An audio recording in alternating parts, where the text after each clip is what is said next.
The quiet of space surrounded Lisa Miller's small patrol ship. Stars twinkled in the distance as she guided her vessel through Saturn's rings. This was supposed to be a routine patrol. Boring, even. Lisa had been doing these outer system checks for 5 years now, and nothing exciting ever happened. "Commander, I'm picking up something strange," said Alan, her sensor officer. His voice broke the silence on the bridge. Lisa looked up from her reports. "What kind of strange?" "A heat signature that wasn't there a minute ago. Big one, too. About 3 kilometers long." Lisa frowned. Nothing that size should appear without warning. "Show me." The main screen lit up with an image that made everyone on the bridge stop what they were doing. A massive ship, unlike anything humans had built, hung in space just beyond Saturn's outermost ring. Its dark hull was covered with what looked like pieces of other ships. Trophies, Lisa realized with a chill. "Are they broadcasting anything?" Lisa asked. Communications Officer Patel nodded. "Yes, ma'am. They're transmitting on all frequencies. It's a message in over 50 languages. One of them is English." "Let's hear it." A deep, rumbling voice filled the bridge. "Attention, primitive species. This world system is now under the protection of the Krasic Empire. Your military vessels will power down immediately. Resistance is unadvised. The Krasic have conquered 1,418 species. You will be 1,419. Lisa took a deep breath. First contact, and it had to be with space bullies. "Record all of this. Send it to Earth immediately."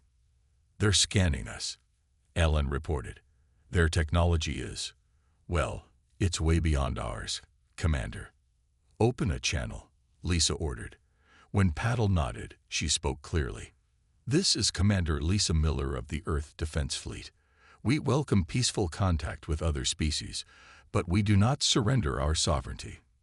The response was immediate. The main screen changed to show an alien bridge. The creatures there stood nearly 7 feet tall, with gray-green skin and 4 arms. The one in the center wore ornate armor covered with symbols. "I am Supreme War Leader Vezek of the Krasic Empire," the alien said. "Your species is unknown to us, but your technology is primitive. You have one opportunity to surrender before we demonstrate our power." Lisa smiled slightly. "We respectfully decline." Vezek seemed taken aback by her calm. "You do not understand. The Krasic have never been defeated in battle. Your world will be destroyed if you resist." "Perhaps," Lisa said, "but you might find humans more difficult to conquer than you expect." She nodded to her pilot. "Jones, execute maneuver Theta." Without warning, Lisa's ship fired its thrusters at full power, diving straight toward Saturn's densest ring section. The Krasic vessel fired energy weapons that missed by meters as the smaller human ship twisted and spun in ways their targeting systems couldn't predict. "They can't track us in the ice field," Alan reported with surprise. "Their sensors are having trouble with all the debris." Lisa's ship slipped into the rings of Saturn, disappearing among the countless ice chunks and dust. The massive alien warship tried to follow but moved too slowly to keep up. "They're sending out small fighter craft," Paddle reported. "Good. Let them waste their time." Lisa opened a channel to Earth. "Defense Command, this is Commander Miller. First contact established with hostile species self-identify as the Krasic. They have demanded our surrender. I am evading and returning to Earth with full sensor data. Recommend immediate fleet mobilization." As her ship used the ring particles for cover, Lisa studied the sensor readings of the alien vessel. Despite their technological advantage, the Krasic moved their ships more slowly than human vessels. Their reactions seemed delayed compared to her crews. "They're so careful," Jones noted as he piloted through the rings at speeds that would make most humans nervous. Lisa nodded. "And that might be our advantage. Send another message to the Krasic ship." When the channel opened, she smiled again. "War Leader Vezek, we look forward to continuing this conversation. In the meantime, welcome to the Sol system. You might find your stay here more challenging than expected." Before Vazek could respond, Lisa's ship fired a burst from its engines and vanished deeper into Saturn's rings, leaving the Krozek forces confused and, for the first time in centuries, uncertain of their victory. War leader Vazek stood before the Krozek High Command, his stance rigid with shame. The 7 elder war leaders stared at him with their yellow eyes, their 4 arms crossed in different positions, showing their displeasure. "You allowed a primitive ship to escape?"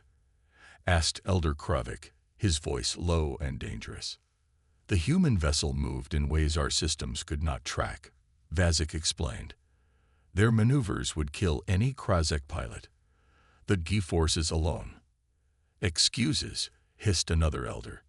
"No species has evaded our forces in 500 years. Vazek activated a hologram in the center of the room. "Respected elders, I ask you to look at our scans of the human homeworld." The image of Earth appeared, spinning slowly. Data scrolled beside it. "This planet should not have intelligent life," Vazek said. "Its gravity is nearly twice our homeworld. Its atmospheric pressure would crush our lungs. The temperature shifts from freezing to burning across its surface, and the biodiversity." He paused. "Over 8 million species, many of them dangerous predators." The elders stared at the data in silence. "The humans evolved on what we would call a death world," Vazek continued. "They are stronger, faster, and more durable than our kind. They can survive injuries that would kill a Krozek warrior." Elder Krozek leaned forward. "You suggest these humans are a true threat to the Empire?" "I do, Honored One. We must study them before we attack again." On Earth, Dr. Samantha Jones stared at the alien tissue samples with wide eyes. The NASA lab was busy with scientists examining materials from the Krozek ship pieces recovered after their fighters crashed while chasing Commander Miller's vessel. "This can't be right," she muttered, running the tests again. "What did you find?" asked General Frank Ward, who had been watching quietly from the corner. Samantha looked up. "Their muscle tissue is only 1/5 as dense as ours. Their bones are hollow, almost bird-like. And their cellular structure," she shook her head. "They would die instantly in Earth's gravity without their mechanical support suits." The general frowned. "But their technology is far beyond ours." "Yes, but their bodies are adapted to a low-gravity, low-threat environment. Their homeworld probably has 1/3 of Earth's gravity and minimal environmental dangers." Samantha pointed to her screen. "Look at their reaction time compared to ours. They process information about 30% slower than humans. So they're physically weaker, slower, and more fragile than us," General Ward said, "but they have better ships and weapons." "Exactly. They survived and thrived by building technology, not by evolving natural defenses like we did." Samantha brought up an image of Earth. "We evolved on a planet that tried to kill us every day. Our bodies adapted to handle almost anything. The Krozek didn't have to." Back on the Krozek command ship, Science Officer Mekthar delivered his report to War Leader Vazek. "The humans' physical capabilities are disturbing," Mekthar said. "Their muscles are dense fiber networks that can withstand tremendous strain. Their bones have self-repairing microstructures. Their cardiovascular system can adjust to pressure changes that would burst our blood vessels." Vazek stared at the images of human anatomy. "How did they evolve such traits?" "Their world forced them to," Mekthar replied. "Earth is a crucible that forged them into natural warriors. Even without technology, an unarmed human could kill a Krozek with their bare hands." Vazek turned to his war council. "These humans are not like other species we have conquered. They are dangerous in ways we have never faced. What do you suggest?" asked Sub-Commander Zelkar. "We cannot negotiate with such a species," Vazek said firmly. "Their physical advantages make them unpredictable. If they obtained our technology, they would become unstoppable." Zelkar nodded. "Then we must eliminate them before they become a greater threat." "Prepare the fleet," Vazek ordered. "We will target their Mars colony first. It is isolated and will show us how these humans fight." As the War Council filed out, Vazek remained staring at the image of Earth. For the first time in his long career, he felt something unfamiliar: doubt. These humans were different, and deep down, he wondered if the mighty Krasek Empire had finally met its match. The red dust of Mars swirled around the colony domes. Alarms blared through every section of the settlement. Colonel Jack Bennett ran to the command center, his face grim. "Report," he ordered as he entered the room. 50 Krasek ships just appeared in orbit, sir," said Lieutenant Ramirez. "They're launching landing craft. Hundreds of them." Jack looked at the display. The alien ships formed a perfect attack pattern above Mars Colony 1, home to 12,000 civilians and only 800 military personnel. The colony was not built for a major battle. "Evacuation status?" Jack asked. "Civilian shelters are at 70% capacity. 10 minutes more and everyone will be secure." Jack nodded. "We don't have 10 minutes. He activated the colony-wide communication system. "All military personnel, this is Colonel Bennett. Prepare for ground defense. Combat suits activated. Gravity advantage protocols in effect." The soldiers of Mars Colony 1 moved quickly. They put on their combat suits, designed for fighting in Mars' lower gravity. The suits enhanced their already significant strength advantage over the Krasek. Outside the colony, the first alien landing craft touched down. Krasek warriors in full battle armor poured out, their 4 arms holding advanced energy weapons. They moved in perfect formation toward the colony domes. Inside the command center, Jack watched their approach. "They fight like they've never faced a real threat," he said quietly. "Perfect formations, no cover, slow advance." "Sir, they outnumber us 10 to 1, reminded Ramirez. Jack smiled. "But we're fighting on Mars. Lower gravity means we can move faster, jump higher, and hit harder than we could on Earth. And the Krasek are already struggling with our gravity." He pointed to the display, where some alien soldiers were moving awkwardly in the Martian gravity, still higher than what they were used to. "Squad leaders, report in," Jack ordered. "Alpha Squad ready at north entrance. Beta Squad in position at emergency tunnels. Gamma Squad ready for space dock defense. Delta Squad mobile response team ready." Jack took a deep breath. "Prepare for direct engagement. Remember your training. These aliens are physically weaker than humans. Get in close where their ranged weapons are less effective." The first shots from the Krasek forces hit the outer dome shields. The energy weapons were powerful, but the colonists had built their home to withstand meteor strikes and solar radiation. The shields held. "Delta Squad, execute Maneuver Omega," Jack ordered.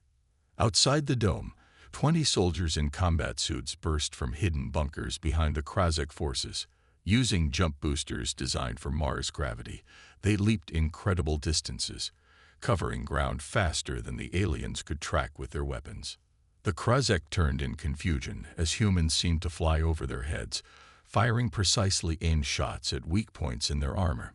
The alien formation broke as they tried to respond to an attack style they had never encountered before. Inside one of the Krasek landing craft, Sub-Commander Zelkar watched in disbelief. "They're attacking us directly.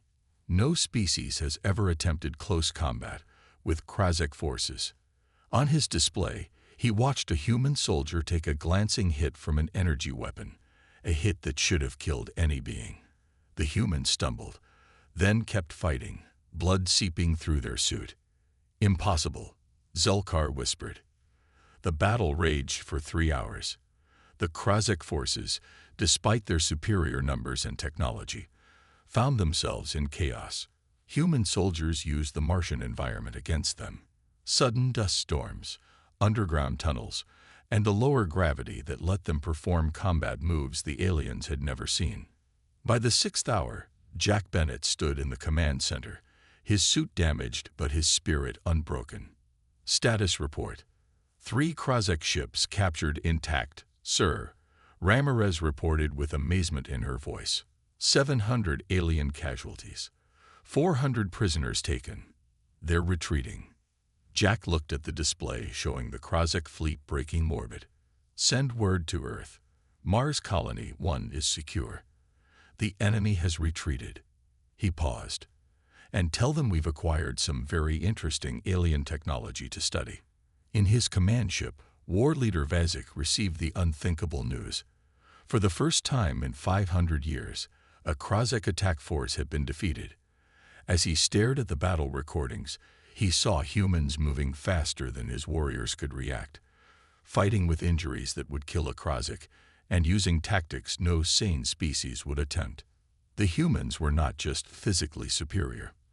They fought like nothing the Krozek had ever seen before. Senior strategist Krolvek sat alone in the darkened war room aboard the Krozek command ship. The battle recordings from Mars played on a loop before him. For 3 days, he had watched them over and over, searching for answers. The door slid open, and War Leader Vazik entered. "Have you found an explanation for our defeat?" he asked. Krolvex gestured to the screens. "Look at this human soldier." The recording showed a female human taking a direct hit to her leg from a Krozek energy weapon. She fell, then immediately got back up and continued fighting. "That wound would kill any Krozek," Krolvek said. "Yet she continues as if it were a minor injury." He switched to another recording. This one showed a human male lifting a piece of fallen equipment that would require at least 3 Krozek to move. "Their physical strength exceeds ours by a factor of 5, Krolvex continued. "Their reaction time is faster. Their endurance is beyond anything we've encountered." Vazik watched the recordings with growing dread. "But most disturbing is their behavior," he said quietly. Krolvex nodded. "Yes, they willingly sacrifice themselves to achieve tactical advantages. This one human."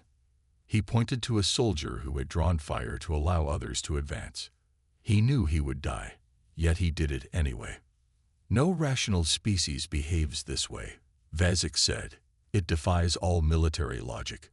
The humans evolved on a world that tried to kill them at every turn," Krolvex replied. "Death was always near.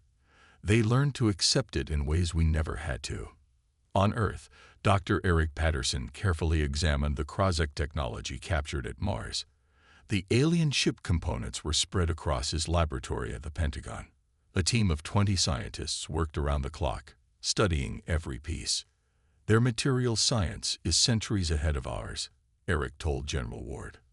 "But their design choices are strange." "Strange how?" asked the general. Eric pointed to a control panel. "Everything is built for precision and safety rather than speed or efficiency. Their ships can accelerate 10 times faster than they actually do. Their weapons could fire twice as rapidly." "They're holding back?" asked the general. "Not deliberately," Eric explained. "Their biology can't handle rapid acceleration or quick movements. They build amazing technology but use it at a fraction of its capability because of their physical limitations." He moved to a medical station where a Krozek body lay covered. "Their physiology is even more revealing. Their muscle tissue can't repair itself quickly. Their bones break under pressure that human bones would easily withstand, and their reaction time is significantly slower than ours." General Ward looked troubled. "So despite their advanced technology, we have significant advantages," Eric confirmed. "They evolved on a world with few threats and low gravity. They never needed to develop the physical resilience the humans have. Their technology compensated for their biological limitations." "Can we use their technology?" the general asked. Eric smiled. "That's the interesting part. We can not only use it, we can push it far beyond what they do. A human pilot could handle acceleration forces that would kill a Krozek. A human soldier could fire their weapons at rates they never imagined." Back on the Krozek command ship, the High Council gathered to discuss the crisis. The mood was grim. Giant screens showed human military forces mobilizing across Earth and its colonies. "They are preparing for war," Elder Kravik stated. "Our attack on Mars united them." "We underestimated them," Vazik admitted. "Their physical capabilities exceed our own by significant margins." Another elder spoke up. "For the first time in Krozek history, we face a species that could defeat us in direct combat." "Then we must not engage in direct combat," Vazik said. "We must use our superior technology to strike from a distance." Elder Kruvik looked at the images of Earth's military preparations. "Assemble the Grand Fleet," he ordered. "All 5,000 war vessels. We will end the human threat in one decisive strike." As the council ended, Krulvex approached Vazik privately. "War leader, I must share a concerning analysis," he said quietly. "The humans are not just physically superior. They learn and adapt with remarkable speed. They are already incorporating our technology into their weapons." Vazik's four hands clenched in frustration. "Then we must strike quickly, before they grow even stronger." But as he looked at the battle recordings once more, doubt crept into his mind. The humans fought with a ferocity and determination the Krozek had never encountered in their long history of conquest. For the first time, Vazik wondered if even the Grand Fleet would be enough. The massive screen in Earth Defense Command showed thousands of dots approaching from beyond the moon's orbit. Each dot represented a Krozek warship. Admiral Susan Rodriguez stared at the display, her face calm despite the odds against her. 5,000 enemy vessels confirmed, reported her tactical officer. "They're forming attack positions." Susan nodded. Earth had only 800 ships to defend against this armada. The largest fleet humans had ever assembled looked tiny compared to the Krozek Grand Fleet. "All ship commanders, this is Admiral Rodriguez," she announced over the fleet channel. "The enemy believes their superior numbers guarantee victory. They are wrong. Operation Thunderstorm is now in effect." Across the human fleet, ship captains acknowledged the order. For weeks, they had trained for this moment. They knew the plan was risky. Many would not survive. But they also knew the alternative was Earth's destruction. "Begin acceleration toward Earth," Susan ordered. "Full burn." The human fleet suddenly changed direction, diving toward Earth's gravity well. The Krozek commanders watched in confusion. "They flee toward their planet," War Leader Vazik asked, standing on the bridge of his flagship. "This makes no sense." "Perhaps they seek the protection of planetary defenses," suggested Sub-Commander Zelkar. But as they watched, the human ships did something the Krozek had never seen before. Using Earth's gravity, the fleet accelerated to speeds the alien commanders considered impossible. The D-forces inside those ships would kill any Krozek instantly. Yet the human crews survived. "They're coming around behind us," Zelkar reported with alarm. "Their speed it cannot be correct." Before the Krozek fleet could reposition, the human ships were among them, moving so quickly the alien targeting systems couldn't lock on effectively. What followed was chaos. Human vessels, though smaller and less advanced, slammed through the Krozek formations at speeds that made them difficult to hit. Their weapons fired at rates the aliens had never seen before, pushing the technology beyond what the Krozek themselves could manage. On the bridge of her flagship, Susan watched the battle unfold. "Second wave, execute boarding actions," she ordered. Hundreds of small craft launched from the human ships. Inside were Marines in combat suits designed to work in zero gravity. These troops had trained for weeks with captured Krozek technology. They knew the layout of enemy vessels and had practiced moving in ways that would disorient the physically slower aliens. "The humans are boarding our ships," Zelkar reported in disbelief. "They're engaging our warriors directly." Vazik watched the security feeds from multiple vessels. Human Marines moved through Krozek ships with shocking speed. When they encountered alien defenders, the fights were brutally one-sided. The humans' superior strength and reaction time gave them overwhelming advantages in close combat. "Fall back to defensive position Delta," Vazik ordered. But it was too late. The human attack had thrown the perfectly organized Krozek fleet into disorder. By the 6th hour of battle, nearly 1,000 Krozek ships had been destroyed or captured. The Grand Fleet, pride of the Krozek Empire, was being systematically taken apart by a numerically inferior force. "Admiral, the enemy is attempting to retreat," reported Susan's tactical officer, his voice showing surprise at their success. Susan nodded. Let them go. We've made our point. She opened a channel to the Krozek flagship. War Leader Vazek, this is Admiral Rodriguez. Your grand fleet has been defeated. Return to your territory. If you attack Earth or any human colony again, we will not stop at defense next time. In his command center, Vazek received the message in stunned silence. The Grand Fleet had never been defeated. In their thousands of years of conquest, no species had ever forced the Krozek to retreat. "What are your orders, War Leader?" asked an officer. Vazek stared at the display showing his scattered, broken fleet. "We withdraw," he said quietly. "Signal all remaining ships. Return to Krozek space." As the alien fleet limped away, Susan looked at the cost of victory.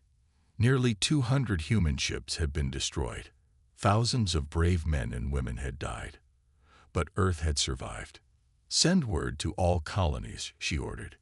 "The Battle of Earth is over. We have won." For the first time in their history, the mighty Krozek had faced an enemy they could not defeat through force alone. War Leader Vazek sat in a plane room at the United Nations building in Geneva. Through the window, he could see the Swiss mountains. Their beauty was lost on him. As a prisoner of war, he expected torture or execution. Instead, the humans had treated him with respect. It confused him deeply. The door opened, and a human male entered. "I'm Dr. Kevin Foster, military psychologist," he said, sitting across from Vazek. "I've been asked to speak with you." Vazek's translator device converted the words. "You wish to extract military secrets," he stated. Kevin smiled. "No, we want to understand each other better. This is the first time our species have met. There's much to learn." "You defeated our grand fleet," Vazek said. "What more do you need to know?"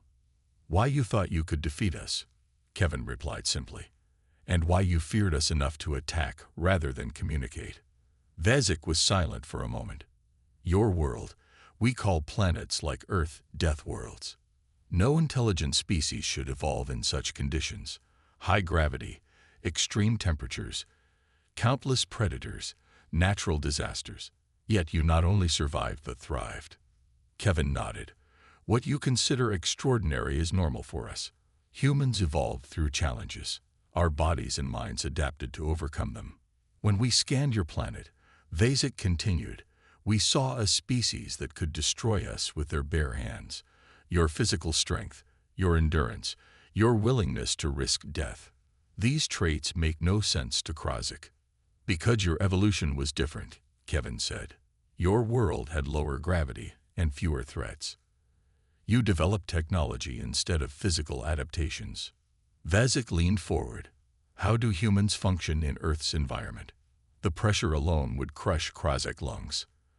"Our bodies developed to handle it," Kevin explained. "Our muscles and bones grew dense. Our reactions quickened to avoid predators. Our brains evolved to solve problems under pressure." "And your willingness to sacrifice?" Vazek asked. "In the battle for Earth, human ships deliberately took damage to protect others." Kevin thought carefully. "Humans understand that sometimes the group must survive even if individuals don't. It's part of our social evolution." On the Krozek homeworld, chaos reigned. News of the Grand Fleet's defeat had spread quickly. In the High Command chamber, the elders argued loudly. "Our entire society is built on military superiority," shouted Elder Kravik. "If word spreads that we can be defeated, the Empire will collapse." Junior War Leader Mekville, who had studied the battle recordings extensively, spoke up. "Perhaps we should consider a different approach with humans." The room fell silent. Mekville continued. "For thousands of years, we have conquered species similar to ourselves. Species from gentle worlds with low gravity and few natural threats. The humans are different. They evolved in conditions we cannot even survive." "What are you suggesting?" asked an elder. "Instead of fighting humans, we should learn from them," Mekville said. "Their adaptability, their physical capabilities, their tactical thinking. These are strengths we lack. An alliance would benefit both species. Alliance, with primitives. Elder Kravik scoffed. They defeated our grand fleet with inferior technology. Mekvol reminded him. Imagine what they could achieve with our advanced science, and imagine what we could learn from their resilience and adaptability. The chamber buzzed with uncomfortable conversation. The idea of alliance rather than conquest was foreign to Krazek culture, yet the defeated Earth had shaken their confidence. Back in Geneva, Vazik and Kevin continued their discussion late into the night. Maps and diagrams of both species' territories lay on the table between them. Your colonies are spread thin, Vazik observed. Many other species in the galaxy would see this as weakness. We're still new to space travel, Kevin admitted. Vazik hesitated, then said something that surprised even himself. The Krazek know of 17 species that would attack isolated human colonies, species even we avoid confronting. Kevin raised an eyebrow. Are you offering information to help us? I am. Considering possibilities, Vazik replied carefully. The universe is vast and dangerous. Perhaps neither of our species should face it alone. For the first time since his capture, Vazik felt something new, not the shame of defeat, but the tentative hope of a different future. The humans were not what he had expected. Their strength was matched by an unexpected wisdom. Perhaps there was another path forward besides endless war. 5 years after first contact, the massive ship glided into Earth orbit. Unlike the battle-scarred vessels of the first Krazek fleet, this one gleamed with elegant curves and peaceful markings. On its side, both human and Krazek symbols declared it the Unity, the first jointly built starship in history. On the bridge, Captain Peter Ryan stood beside his Krazek second-in-command, Mekvol. The human and alien crew worked together at their stations, a sight that would have been unimaginable years earlier. The Sol Krazek Accord signing ceremony begins in 1 hour, said the communications officer. They're expecting both of you to attend. Peter nodded. Are you ready for this, Mekvol? Your people weren't happy when you volunteered to serve with humans. The Krazek officer's forearms adjusted his uniform. Many still believe we should have continued fighting until one species was destroyed. They do not understand what we have gained through peace. In the 5 years since the Battle of Earth, much had changed. After months of tense negotiations, humans and Krazek had reached an agreement that surprised the galaxy. Instead of continued war, they formed an alliance. The Sol Krazek Accord established not just peace, but partnership between the former enemies. The shuttle trip to Earth's surface was quiet. Peter watched as Mekvol stared out the window at the blue planet below. Still amazed we survived down there, Peter asked with a smile. Your world remains terrifying, Mekvol admitted. But I have learned it is that very challenge that made humans what you are. At the United Nations headquarters, representatives from both species gathered in a grand hall.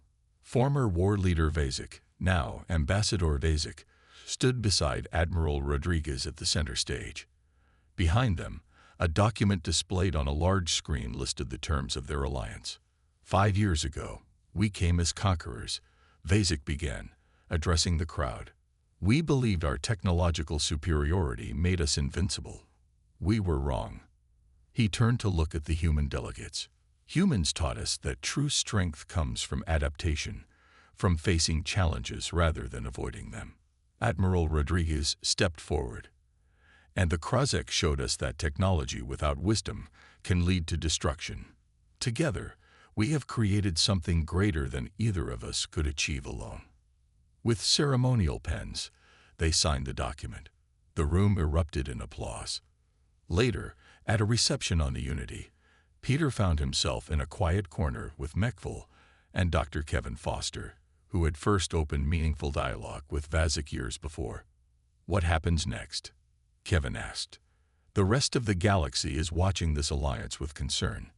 They should be concerned, Mekvol said.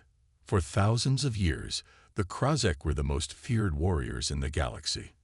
Now we stand with humans, a species naturally suited for combat in ways we never were. Peter looked out the viewport at Earth below.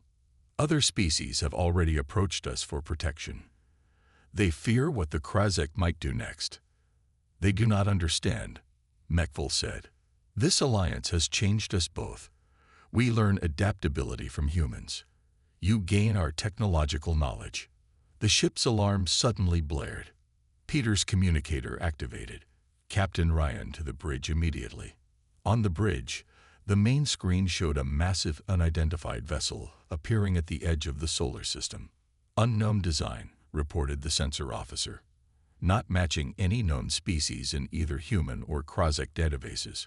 It's broadcasting some kind of ultimatum, added the communications officer, demanding our immediate surrender.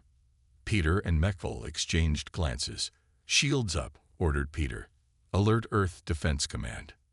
As the crew prepared for possible conflict, Mekville moved to stand beside Peter at the command station. It seems our alliance will face its first test sooner than expected. Peter nodded. Whoever they are, they're about to learn why challenging both our species together was a mistake.